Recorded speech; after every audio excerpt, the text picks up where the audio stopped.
Good evening mga lods. Loading tayo ngayon ng buhangin by Bro 14 cubic dito sa to na deliver mga lods sa Mexico, Pampanga.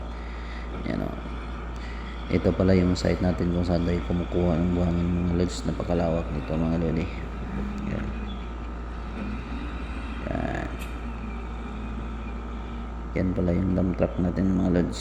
Nag-load ng buhangin. Mga lods, gusto mag-order dyan, PM nyo lang direct yung mayari mga lods. Ilagay ko po dyan yung niya, contact details, yung niya, TikTok, meron dyan. Hindi lang buhangin yung dinideliver natin mga lods, deliver din tayo ng gravels at saka hollow blocks. Yung hollow blocks natin mga lods, 4 na klase, ay yung gravels din 4 din na klase. Yung buhangin 2 klase lang yung buhangin mga lods. Kung gusto naman din nyo yung area nyo palaging nililindol, meron din tayong hollow blocks para ganun. Yung matibay kahit itapon mo, hindi yun mabibiyak. Yan. Pero medyo may kamahalan lang talaga siya mga lodi. Yan.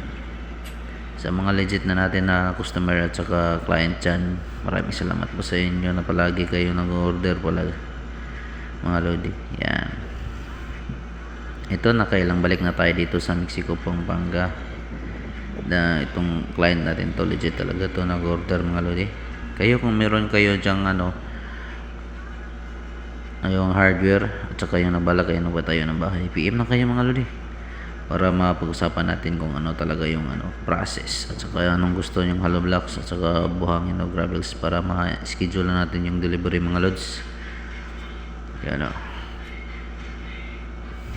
Hindi mahirap mag loading ng buhangin. Napakadali lang. Maraming salamat po. Good evening.